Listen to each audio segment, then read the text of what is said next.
Good afternoon. Welcome back to the virtual event space. You will see here alongside me, Simi Jois, who is you're a marketing and branding professional, but it's kind of taking you to the world of culinary photography. And that's why we have you here today, Simi. So we welcome you onto the virtual event space first and foremost. How's it going? Hey there, thanks for having me. And ex-marketing and branding professional. X. So it's totally in the past. Yes, totally in the past, a long, long time ago. Wonderful. Well, it got you where you are now, whether it was just an inspiration to further do it right, or whether it was inspiration to be like, I need to do something I am more passionate about. Exactly.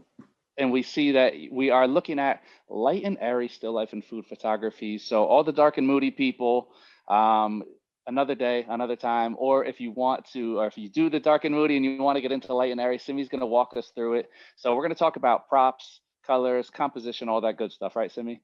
Yes, absolutely. Wonderful. Well, I will turn it over to you. And if you guys do have any questions, as always, feel free to drop them into the Q&A. Or if you're joining us on Facebook or live stream, you can drop your questions into the comment section. And Simi, the floor is all yours. Thank you so much, Derek. And thanks to B&H for this opportunity. I hope we can carry this forward and do many, many more workshops. So, I was drawn to light and airy images because my family is a family of artists. And my sister does watercolor painting. And I've always been, charmed by the airiness and the beauty of watercolor. And how do I translate that into my photography and, start making pictures that look fluid and airy and light and just like the pastel colors mixing with each other. So that's where my passion or my love for it came.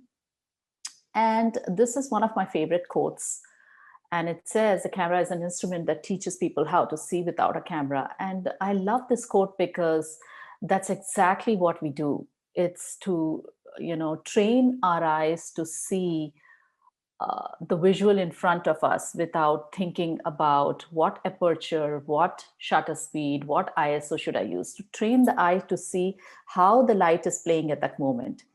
And that becomes important for still life photographers because in still life, you can basically modulate everything. You can modulate from the colors to the light, to where you place them, to how you frame them, everything. Everything can be done, in by still life photographers, which is not something that you can do in other genres. So that's why this quote becomes even more important for us. So today we will be talking about light and airy photography, as we know, and we'll talk about what makes these pictures delicate, what makes them look dreamy, soft. What kind of colors do we use, and how do we make the bokeh effect, and how sometimes less is more. And having said that, I'll also add that that's not just what light and airy photography is. It could be something that is bright colors. It could be something that is not pastel but bold colors, right? So these are just guidelines to take us, which are pointing to us in a direction. And they are not necessarily, cast in stone that this is how all these factors needs to be used for light and airy, photography. So this is what I was talking to you about, the transparency of watercolor. And this is one of the watercolors done by my sister. And I tried to recreate it in a wildflower. And, as you can see that the transparency of the petal and the light streaming through it is something that has always, intrigued me, and which I always want to capture in my light and airy shots. Now, this is another quote of mine, which is my favorite, that what art is in reality is this missing link, not the link which exists. It's not what you see. Art is the gap, which it truly is. As artists, we want to convey an emotion. We don't want to convey the obvious. We want to convey an emotion. We want to convey something that we are feeling. And that's what touches our heart too, the emotions that we feel. It's not so much the perfection of the frame itself, right? So today we're going to talk about composition. We're going to talk about color wheel, storytelling, and how do we collect, how do we select our props? How do we frame? What framing choices we make? And probably we'll, try and deconstruct a few images so that it's easier for you to understand as to how, what was the thought behind the shot. So in this particular image, as you can see, there's a backlight coming in, and this is a rose lassi, which is a sweet beverage, and it is made from rose petals. So you can see the rose right here. So it the choice of color is light pink is the drink, and I chose a like a baby blue and a little bit of yellow in it. And that's it, very simple, probably a reflector in the front to make sure this is lit up. So, and then you have an echo right behind. And when I say these words, I'm going to come and talk to you about what an echo means and how do I use the reflector, but just to give you a rough idea, to deconstruct this image. Now, what really is composition? When we talk about composition, it looks like a big word. It looks like something very intimidating. And you're like, I'm going to compose something. It looks like you have to do something. Composition is basically taking elements, whatever you want to put in your frame, and arranging them. And not really making, not really getting too worked up about it. We do have rules, we do have certain rules of composition, but instead of getting worked up about it, just going with the flow and just doing it, just enjoying it. I have seen most times when I'm enjoying setting up things, I'm at ease with it, I end up making something more beautiful than when I am very controlled and I want a certain outcome. So just to start, I would like to tell you all to ease into the process, to start enjoying yourself rather than following the rules. It's okay if you don't, but it's good to know the rules at the same time, because then why is it that certain images catch your eye and certain images don't, right? So we're going to talk all about where to place the hero and what's negative place, what's the echo. So let's go ahead and one of these images to deconstruct. It's a picnic scene. You can all tell there's wine glasses here, there's some wine, there's some fresh fruit, flowers, grass. It's sunny, and this is not so much of a dreamy picture like the others you have seen, right? But it's still light and airy. It still has the freshness. It's not it doesn't have the deep darkness to it. So light and airy doesn't mean just pastel, light, creamy. It could also mean something like this. And now, when we talk about design, and when we talk about, when we talk about the elements of design in photography, we start talking about lines. We start talking about shapes. Now, by lines, what do I mean? Now, when you are framing your pictures, you have to start looking at what are the lines that are being formed, what are the shapes that are being formed, what are the texture, the pattern, the color, what is the spacing. And now in this picture itself, you can see that the fence has long lines here. And I made the choice, I could have the choice of keeping these lines here either vertical or horizontal, right? But I made a choice which was not, because this was vertical, I made a horizontal choice here. And that is because I wanted to not have everything elongated. Even the picture is landscape orientation. So I did not want it to be, even the picture is portrait orientation. So I didn't want everything to be elongated. I wanted it to widen out at the table. So that's what you need to start noticing. And you see the little gaps here between objects, which have been placed in, very thoughtfully, though it looks like it's just been placed, but it's placed very thoughtfully, where the rim of this is just touching this, and the other rim of this is at 3/4 point of this, and then this is covering this enough, but a little bit of the kiwi is showing, a little bit of the juice here is showing. So all these things becomes the element of food styling. And they become important because you just don't place things, you place them with a set with some thinking behind it, because what we want to do is we want to create images that are harmonious. We want to create images that there's not something in the picture that is jarring and that's, bothering, a tilt here or a misplaced leaf here or there, right? At the same time, you don't make it so structured that it starts looking staged. So there is a fine balance how, to achieve that.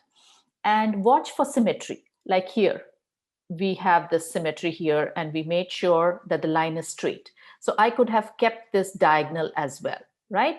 Or part diagonal. That would have disturbed the image. That would have made the image a little, bothersome, because when there are straight lines and it's not straight and it's little tilted, it always bothers, the viewer. So those are the things that you need to keep in mind when you are styling and framing the pictures. Now, quickly, I'll go through, because we have so much to cover today. I'll quickly go through, what are the give me a minute. What are the rules of composition? Now, the rule of thirds is pretty common, and I'm sure a lot of you know this already. And it's a very common rule. So basically, you divide the. Let me a minute. Let me get the pointer. Yeah. So basically, you divide the frame into 9 rectangles, and the intersection of rectangle is where your eye goes to. And that doesn't mean, so those mean two things. It doesn't mean that you keep your 4 heroes here. So first you pick one of the intersecting lines, and then the major portion of your hero sits there, somewhere there. And then you balance it off by a little more. So it's 1/3 of the image. 1/3 of the image is covered by the main hero. So 1/3 of the image is covered. So that's the rule of thirds, and it's pretty common in paintings. It's pretty common in photography. It's used extensively. And if you're just starting out, I would recommend that this be your starting point of learning how to compose. And it's easier because you suppose you are shooting a drink. You really don't know where to start. So this is a good place to say, let me start right here. So the other rules are, this is the golden ratio. And as you can see, it is spiral. So basically you draw a diagonal line from, it could be from any side. It doesn't necessarily mean from, it's here. It could be any side. It could be this way or that way. And then you draw a perpendicular line. And then there's a spiral right around it. And your composition, you see now, this is also similar to the rule of thirds, right? Because your main composition or the main hero starts sitting here. And that necessarily doesn't mean that you follow this line, but it gives you a kind of idea where to place. So, and why we do that is, the people who were researching about composition, they realized that our eyes and our brain move a certain way. So in order to, what do you want to do when you post a picture on Instagram? You want the viewer to stop at your image and look at it, right? And not scroll up. So when you follow these rules, what happens is your eye goes around here and it starts moving. And there is a movement, and we are always trying to create movement in our static images. So here is one of the examples of the spiral, the golden ratio right here. Then this is the golden triangle, and this is one of my favorites. And this is also pretty easy. So you draw a diagonal line, and you're literally not drawing on the surface. Basically, you imagine it, or you can visually, draw it visually. You don't need to really chalk it or something like that, but you can, visually imagine it.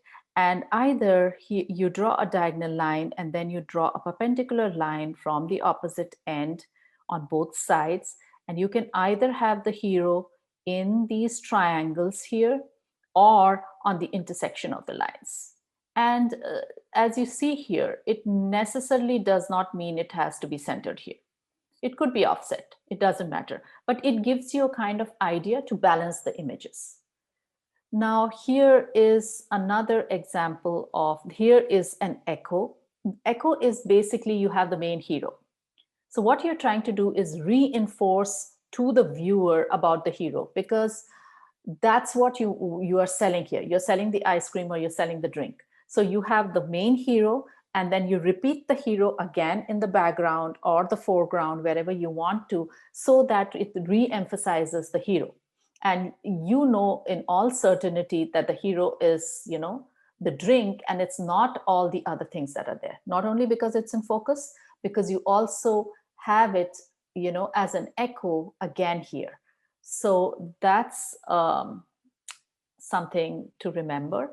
Now, there are millions of rules of, maybe not million, a couple hundred rules of composition. And, I've just covered a few that are easy, and I've just covered a few that are, easy to understand and most popular ones to use, so that you have a starting point where to start from.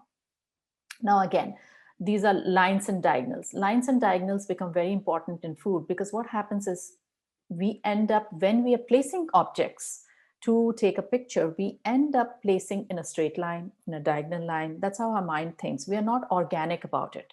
So when we start looking at, okay, is it forming a line? Have I kept things in a square and it's very obvious? You start making that change. Here as well, this is a square plate, this is a circular plate, and this is a triangular plate. Kept it in a way that it looks coherent, it doesn't look tilted, or it doesn't look awkward. So of course here there are physical lines, but sometimes there are no physical lines. They can be objects kept one behind the other, forming a straight line. Right here, for example, see, I could have kept right one behind the other, but I didn't. I made a choice of moving it slightly back so that you can literally see each one of them. And here as well, these two are together and slightly overlapped here.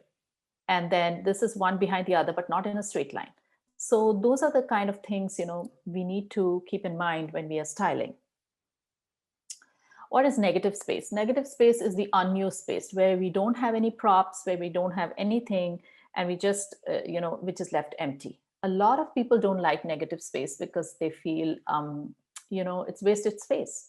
But I think it's beautiful, because it just lifts the subject up, and it just makes a lot of, aesthetic sense.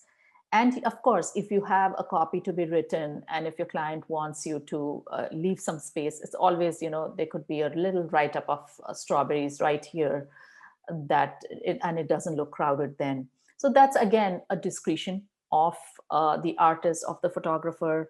And if you don't like it, you don't have to. But I thought I'll just put it in there because that is something I love. Now we come to the color theory. And, once again, how do we pick colors? I get this often.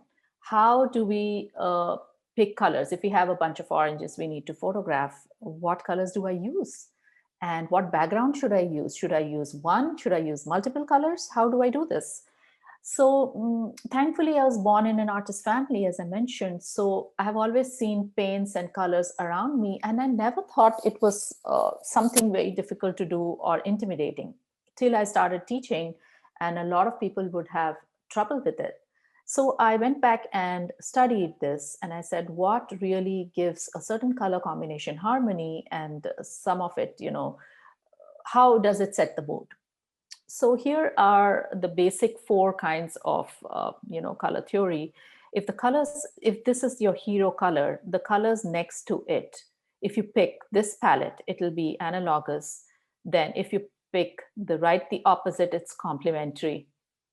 If you pick not the opposite, but in a equilateral triangle here, then it's triadic. If you choose not the opposite, but the one next to it, and like an isosceles triangle, it's a split complementary. And you'll see that in images here. That'll be easier. So this is analogous. And as you said, analogous are next to each other. They're different. It's different from monochromatic. This one looks like monochromatic because it is light and airy, and I've kept the palette very, very pastel. but it's not really monochromatic. It's next to each other. And what analogous does is it keeps it very calming because they're next to each other. It's the same wavelength of light, and the way the light falls on it is the same, and the way the pigment is the similar. So it keeps it very harmonious. So if you have a story going on which where you need to give a very harmonious, calming, soothing, so pick a color that's just next on the color wheel to your hero. So say you have a red rose, so here is the red. So maybe pairing with a pink or an orange, right, will make it complementary, will make it analogous. If you want to make it complementary, then putting it on a green surface. So, and I'll go through that. So this is complementary. Again, these are very light pastel colors, and you don't have much pigmentation here of color. So it doesn't look so much of a contrast, but complementary introduces that contrast. It brings in that, pop, because the red color, red and green, for example, the green background just makes the space for the red to stand out. So that's what complementary does. So when you're picking colors, you need to uh, just keep that in mind. What is your story? If you want something to just pop from the background, then complementary is the way to go. Now, the next one is monochromatic. And I put it here because I wanted to show you the difference between complementary and, analogous and monochromatic. Monochromatic is in the same dynamic range of colors. So if you have reds, everything red. If you have whites, everything white. And here, of course, monochromatic photography doesn't mean that, you don't have here, I have a little bit of green here, which is fine, but the main hero and the drapes which are there adding to the image is contributing to that image more than the green there. The green is just creating that subtle contrast there. So monochromatic to me in still life is more like painterly. If you want to make it look almost like a painting, almost like it's you second guess and say, is this a painting or is this a photograph? That's when I mostly use monochromatic colors. Now, see how vivid this is. So this is triadic, and we saw that previously we saw that triadic has so many colors because it has all the spectrum, because it has like 4 or 5 colors. So this is what a triadic would look like. And again, like to emphasize here that, see, this is a light and airy image, but it's not pastel, it's bold colors. And and here there's no negative space. So you can play around. That's the beauty of still life. You can play around with the same veggies and make it minimalistic, make it completely edge to edge covered where you don't even know what I have kept it on, right? You can do so many things, or create a moody and have someone cutting the vegetable, or you could do anything with it. So now color psychology. Color psychology is something just amazing and so much fun to read. And I'll throw in a little bit of science here, just so to understand and tie together how we use color and why we use it. Most times we associate warm colors with warm foods. We associate it with soups. We associate it with warm curries. Then cool colors we associate it with cold ice creams and things like that. So if you have an ice cream, and if you are using ice cream, maybe a blue background, blue is a cool color, right, to show it's cold. Or say if you have a hot beverage, maybe putting in warm colors there, a warm throw kept somewhere there, or a warm prop somewhere will make it look warm. Now that doesn't mean that you can't have a cold a red drink like in this one. That's an exception, right? You have a red drink here. Red is a warm color signifying warm. But right away, without anyone telling us that this is a cold drink, this is not a warm beverage, because the way it's been served. So those are things that are common sense, that when we know it's these are just pointers that tell you what is warm color and what is cool color. And another interesting thing about color is the wavelength of light. A color is nothing but light, and it has the 7 colors, the 7 spectrum of light. and red is the shortest wavelength. And that's the reason red pops to our eye. It's not really that red signifies something. Because red pops in our eyes first, we have started associating red with a lot of things. We associate red with danger, we associated red with romance, we have a lot of feelings about red. Not because that came later, not because red pops, because red is popping because it has a shortest wavelength. Then blue has a slightly longer wavelength. So basically, you end up seeing blue much later than you see red. That's the reason when you're scrolling down, Instagram, something that's red, something that's dark pink, or has that family of colors, you'll stop and you'll look at it and you'll say, oh, wow. And I think, I don't know, I read this somewhere a few months ago that they did a survey on what kind of images win all these awards, and they say that 1/4 of them had something red in them. So that's something I thought was very interesting, because that's how it catches our eye.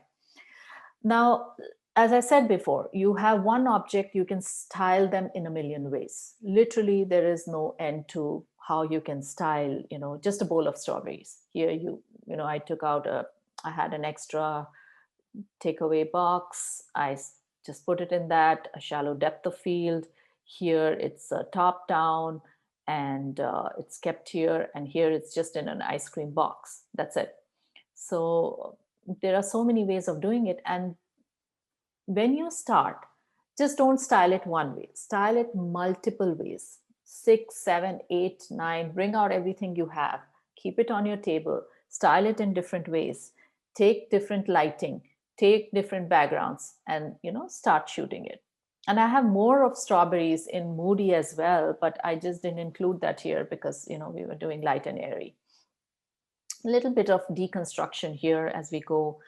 I shot this, I stood on top of a ladder and I shot this picnic scene for a company.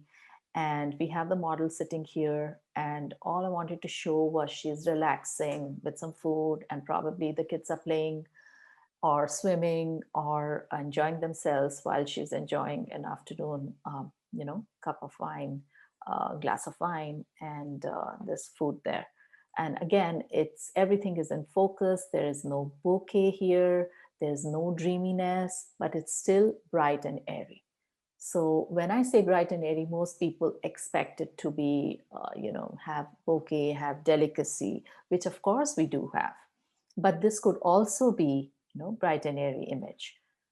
So now we have a few more images here that here, as you can see, you have a breakfast scene, you have a crepe, and you have lots of fresh fruits here, some mascarpone cheese here, and just some wildflowers, light coming in from this side.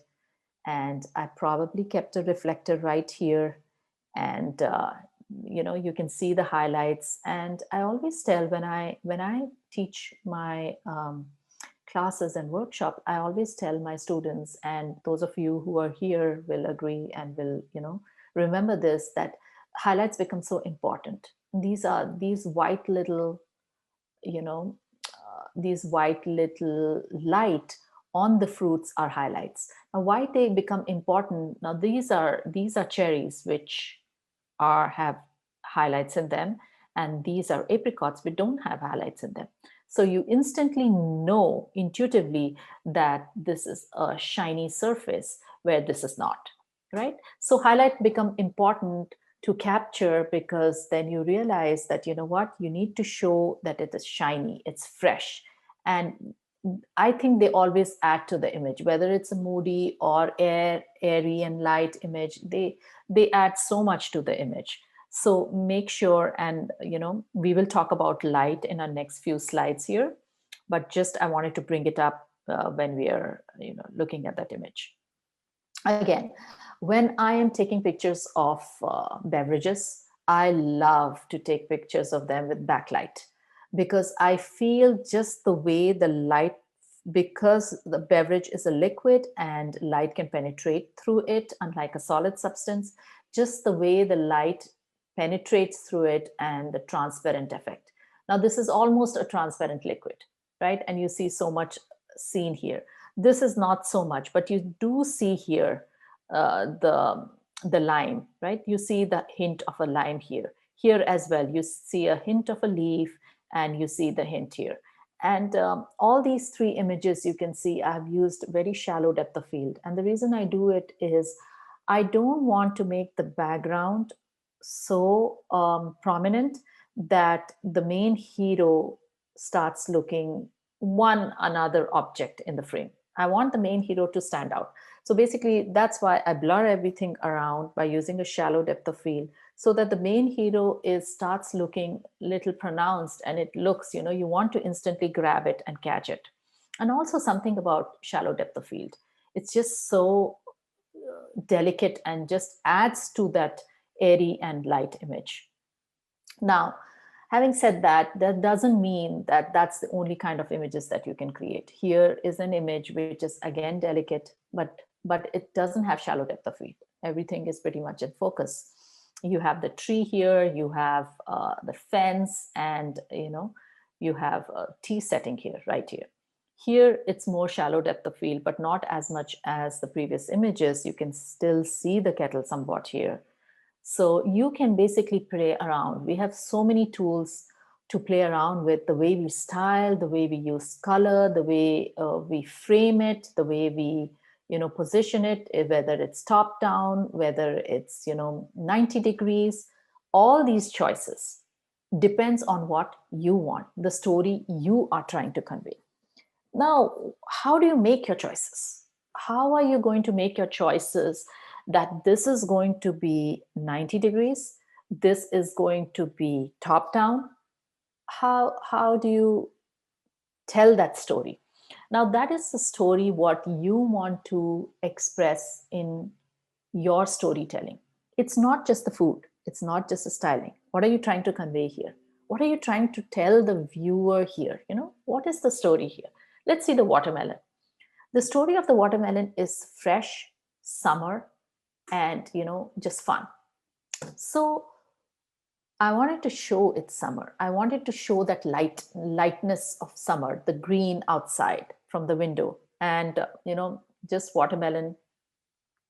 I'm sorry, my fingers are so slippery. So you can just see the watermelon here, and the window, and the greenery, the grass outside. This is some mint blooms here. So everything looks summery. Could I have done a top down? Of course. You could have, I could have. Depends on what my story was. I wanted to show a window. I wanted to show a chair and a table, and there's somebody, who's sitting there who's going to be eating this watermelon. So I chose that. What could you be your story? I have seen beautiful images of a lot of artists. We have the, edge to edge covered with slices of watermelon and mint in between.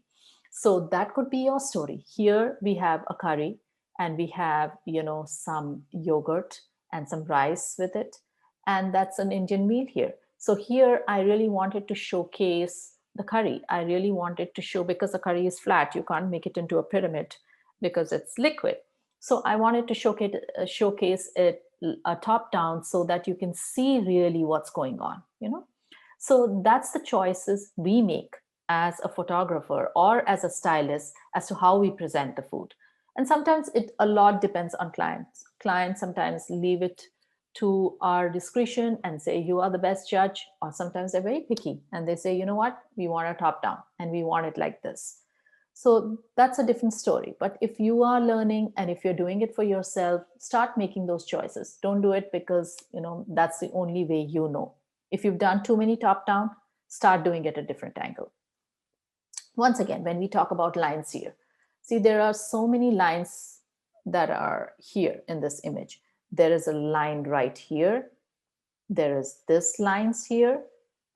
And there's this line here. Then there are lines here. There are lines here, right? These are all lines that are forming. Now, as you see now, the lines that are forming, I have placed in such a way that this is diagonal. This is like this, and this is vertical.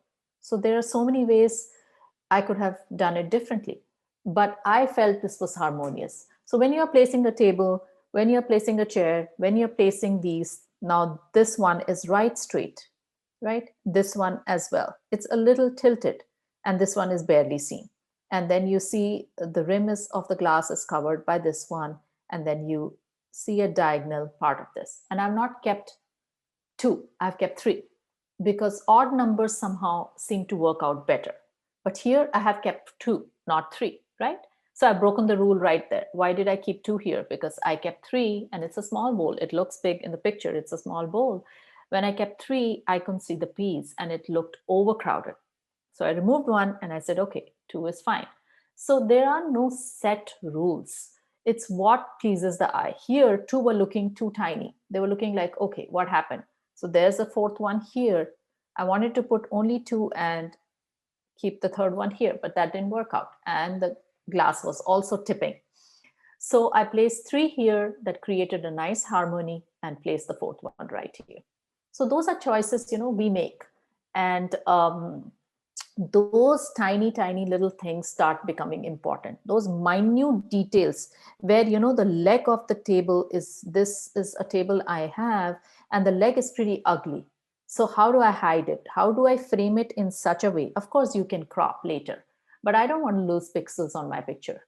So how do I do it? I do it in such a way that it just covers and this chair is brought in right there so that, that ugly part of the table is not shown.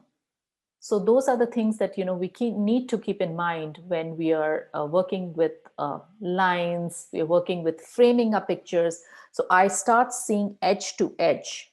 When I'm looking into my viewfinder, I'm looking edge to edge. What is the extra things that are there? Then I go inward and I start seeing every element. Now this vase is half covered. It was done intentionally because the vase was big. I had so many flowers there of, so many mint flowers there that it would have overwhelmed the scene. So I wanted to only add half of it just because to add the greenery here, as green and red are complementary. That's what I used with white chairs because I don't want to add too many colors here. And there's some pastel green outside to give that summer look. So everything is, thought and done. Now, we've talked so much about styling, about framing, about composition, color, and now we come down to our camera settings. How do we shoot? And what settings do we use? And why do we make those choices? And why are they important? And we all know that there are four elements to a camera, which is the aperture, the shutter speed, the ISO, and the white balance, right? And I'll run quickly through this. I'm sure most of you know. Let me see what time it is so that I'm not running out of time. Okay. So aperture is basically the opening of the lens.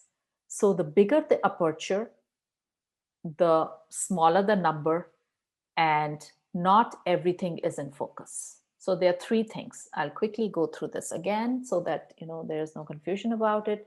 So any lens can be either fully open or they can be partially open like this. So if it's fully open, that means more light is coming. If you have a big pipe versus a tiny pipe, obviously there's more water flowing through this than this. So if you have the lens fully open like this, then more light comes in, less light comes in. Now, when the more light comes in, what happens is you have this kind of a blurry effect. When less light comes in and it's a tinier hole, you have a sharper image. And the smaller the number, the more open the lens. So remember the three things: fully open, smaller number, blurred background. Tiny opening, bigger the number, the denominator, and sharper the image. It's the denominator which is bigger, because mathematically it'll end up being a smaller number if the denominator is, but just to keep it simple. So now, what is shutter speed? Okay, this is, right here, you can see at 1.8 aperture, you can see it flick, you can barely see the last one. There is something because you have a reference point here, right? At 1.4, it's getting sharper. 1.8, it's even more sharper. At f18, it's quite sharp. It'll never be as sharp as this, of course, because that's the way the camera lenses are built. But you see at 1.8, you can barely see it. And at 18, you really know what this is. And this is the 50 lens, which I've used. And so this is where you start making your choices. Obviously, if I'm doing a top down, I want everything in focus, I'll go somewhere this range here, depending on what light I have. If I'm doing a straight and if I want a bokeh kind of a effect, I'll go somewhere here, right? So these are the choices we start making as photographers. Now here in this image, you can see, that's why I put 3 different images. This is this is a shallow depth of field. Here you have a lot of bokeh. There's some trees and some greenery, but you can't really see it. Here it's sometimes mid-ranged, maybe it's an f4. Here it's maybe f18, because these are fields of wheat and I want it a lot in focus. But here also the focus drops off naturally, but it'll not be as much as here. It'll drop off, but you'll know what it is, right? And it depends on how close the object is, how far. A lot of other factors depend on how much you can see and how much is in focus. It's like how far you're from the object or how near you're from the object. All those factors come into consideration. Now, when we are talking about any kind of photography, and especially when we're talking about light and airy or dark and moody, we have to keep one eye on the meter. We need to keep one eye on the meter because the idea is to create light and airy. What does that mean? More light. You're throwing in more light into the scene. And so when I tell my students, we need to throw more light into the scene, often they ask me, how do we know we are throwing light into the scene? How do we know that? How much light is coming? How do we measure that light? We can't say like we're going to throw 20 units of more light in here. That it doesn't make sense. So basically, the light meter tells us how much light is in the scene. So say you make a choice of an aperture, you make a choice of a shutter speed, and you say, this is the aperture I'm going to use, this is the shutter speed I'm going to use, this is the ISO I'm going to use. And then you look at the light meter and you say, where is it reading at? So say it's at -1. That means it's underexposed. Anything below 0 is underexposed. Anything above 0 is overexposed. So when you start looking and you say you're creating a light and moody image and your meter shows that you are at -1, doesn't make sense, right? What's your story? Light and airy. So where do you go? So you change your setting. So say you have fixed your aperture at 1.8, you can't go any lower, right? You fixed your aperture at 1.8 and say your shutter is at at 120, and you can't go any lower with aperture because 50 that's the lowest you can go, and it's showing -1. What do? Pump up your ISO, reduce your shutter speed, put your put your camera on a tripod. When you reduce a certain amount of shutter speed below 120, below 100, below 80, so that there's no handshake, lower the shutter speed and take a picture. Increase the ISO, take a picture, right? So this is where we are creating. This is the area when we are doing light and moody images. This is the area where you're creating. Now, don't come back and tell me, you know what, Simi, you told me this is the area where we are creating. So it's a bright sunny day. I took a picture and I overexposed it to, to +2, and I have everything blown out. I can't see anything. That's when we start logically using our common sense. How does it look like? What does the light look like? And this is all natural light. We're talking about natural light here. So how does this light look like? So it looks like the light is coming from here. It's quite intense because it's the afternoon, it's sunny, it's bright. So what are the choices I make? So I bring it somewhere around here. I don't make it too overexposed that, all the bright portions are completely blown out and nothing is recorded in the camera. Or if it's a cloudy day and I overexpose it by somewhere here and everything is dark still. So that's a choice you have to make. And that only comes while trying it out, experimenting it. We all live in the world of digital cameras. We don't have to get our pictures developed. Take 10 pictures. Take pictures where you're exposing, overexposing it at, +1, +2, +3, here, underexposed. See what happens. See how it looks like. And that will give you a good understanding of, of light. That is when you start reading light, and then you make the connection. Yeah, that's the quote that Simi started her workshop with. A camera is an instrument which teaches you how to see without a camera. That's what photography is. That is when you start looking at a light and say, you know what, I need to overexpose it a little more because the light kind of is dying on me, or it's not as intense as I would like it to be, right?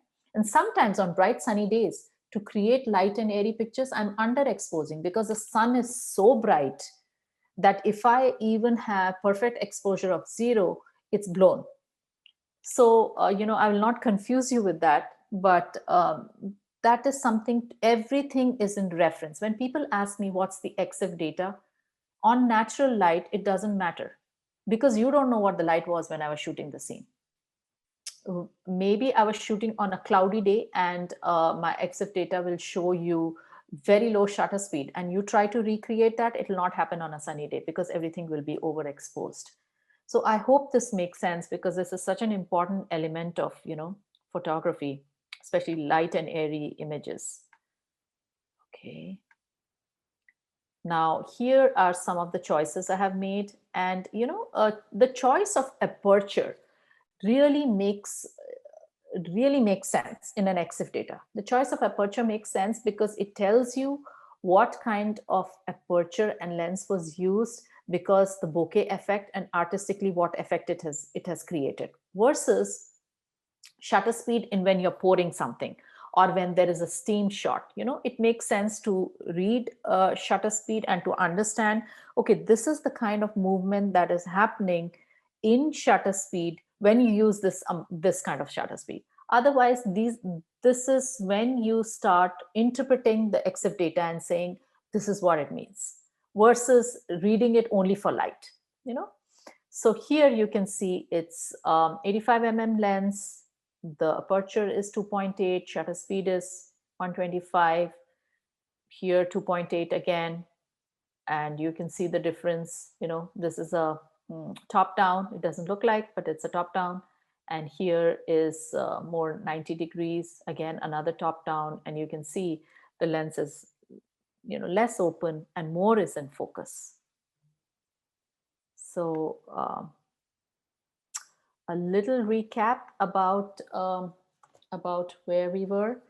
And so always begin with, what is your story? What do you want to convey? Whether it's light, airy, whether it's dark, moody, do you want to convey this is an invite? And it need not be a big story. It need not be, you're not writing a novel.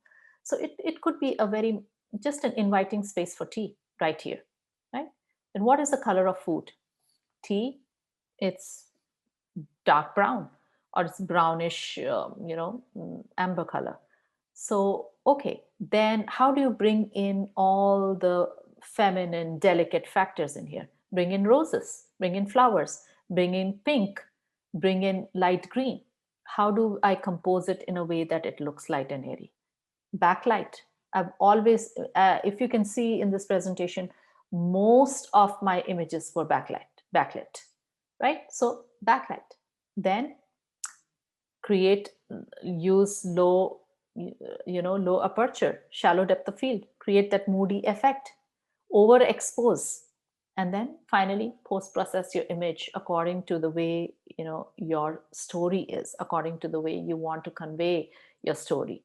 And in this image, I had to use a reflector here to reflect the light because it was getting a little dark here. All those things, choices you have to make, right? Where to put the reflector, how to put it, and where is it dark, where is it bright, because you don't want dark ugly gray patches to a light and airy picture. You want it to be uh, light and airy.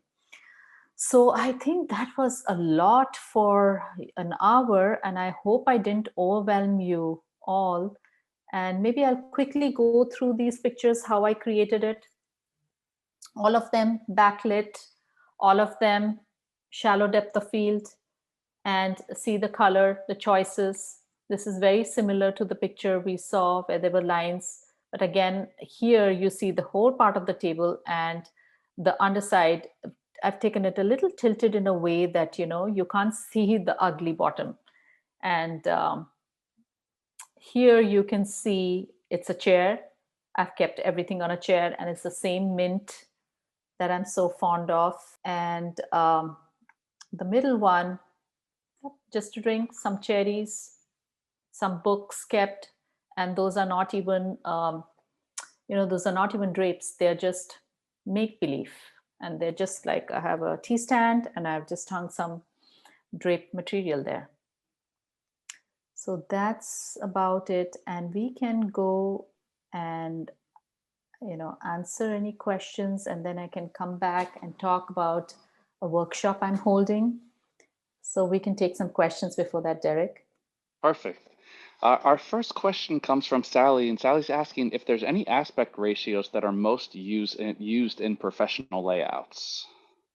It all depends on what, again, your story and what you want to convey through them. I don't play around a whole lot with aspect ratios because I feel when you're framing your pictures, when you're framing your pictures and you keep the hero a little, give a hero a little breathing room so that there is a lot of objects around it or some empty space around it. Even if you change the aspect ratio afterwards, you're not like limiting your image. So when you're making your image, you're making it in a way that it can be multifunctional.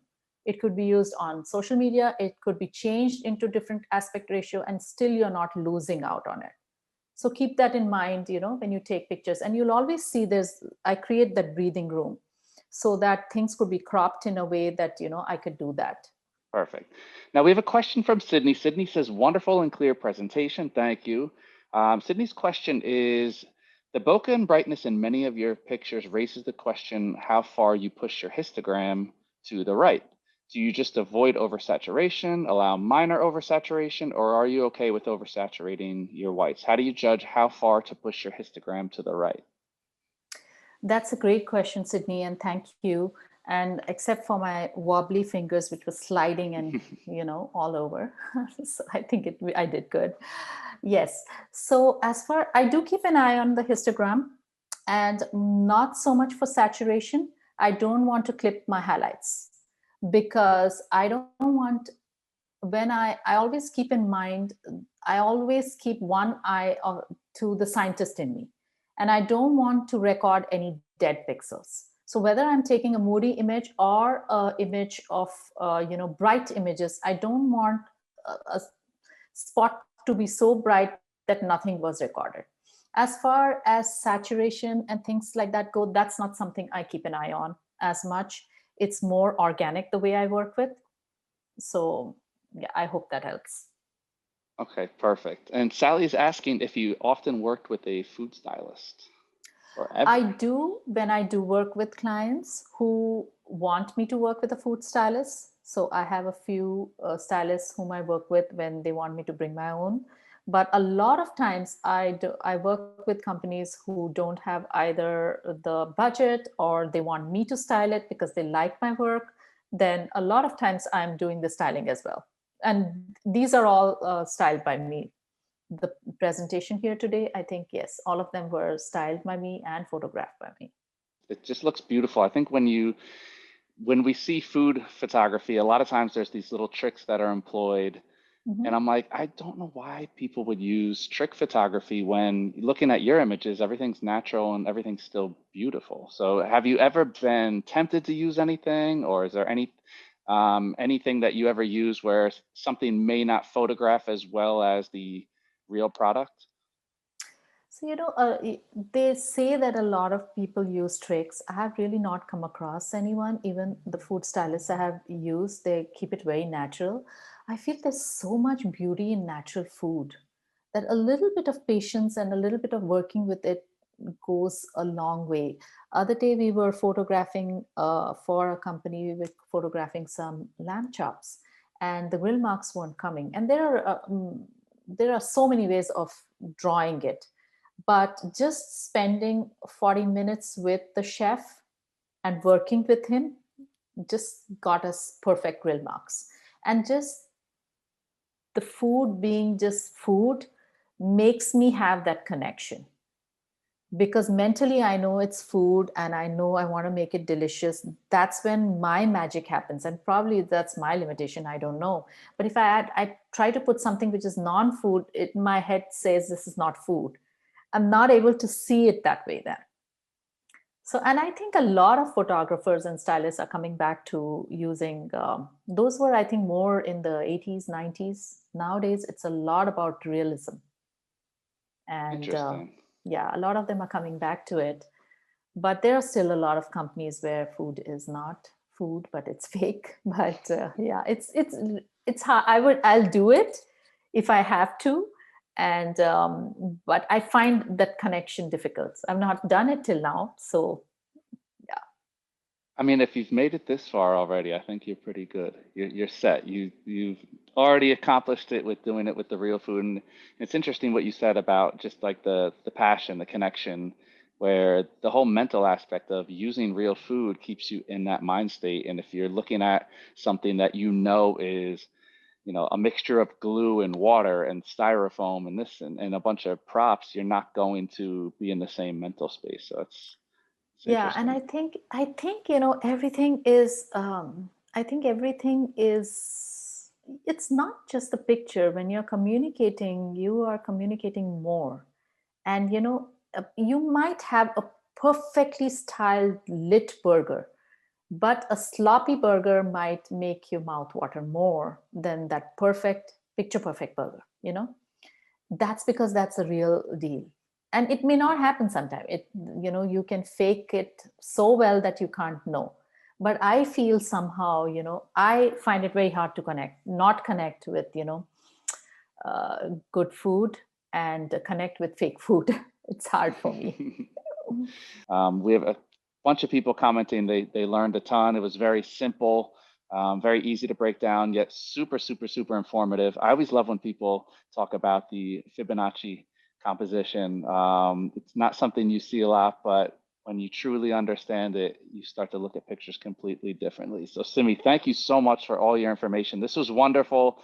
If Thanks, only I Derek. could cook. I mean, I think the problem now is you're probably one heck of a chef, so it makes it easier to take pictures of food that is cooked beautifully. For all of us out there that are making boxed mac and cheese, I don't think it'll work. I don't think it works the same. Let's take it gourmet and take pictures. There we go. So everybody out there, we got to step our cooking game up first. You can't take pretty pictures of not pretty food. That's the first step. But this is just wonderful, Simi. I learned a lot as well. I don't think I'm going to have a chance to utilize it, but I can dream, right? One day I'll get myself in gear, watch the Food Network, and maybe make some dishes that are worth taking pictures of. Well, thanks so much, Derek. Can To I all of our say a viewers. few words Oh, about my oh, yes, workshop? yes. I know you wanted to bring up the workshop. Yeah. Yes, I'm sorry. So I have an upcoming workshop coming up, and it's a mentoring program. Actually, it started where one of my students who was taking one of my workshops said she wanted to be mentored, something long term. So it's a 3-month program which is limited seating, because I don't want to take a lot of students. I just want to take about 12 to 14. And I just finished a batch in Feb, and it's hand holding basically, and teaching them how to style, how to photograph, how to color theory, everything. We have a Facebook group where we share every week, and every day. Actually, I expect my students to click every day, at least 5 times a week, if not every day. And we critique pictures. So that is something that is coming up. If that's something that interests you, please email me, and we can take it forward. Perfect. And we dropped your email into the comment section here. So Mhm. turmeric53 at Gmail. Remember, turmeric has an R in there, as silent as you might pronounce it. And Simi, you want to go over here? It looks like we have your how to find Simi online. Culinary Optics is my Instagram handle, Turmeric and Spice, my Facebook page, and that's it. Perfect. Well, thank you so much again, Simi. And again, to all of our viewers out there, thank you for your questions. Thank you for watching. This has been another rendition of the B&H Virtual Event Space. We'll catch y'all next time.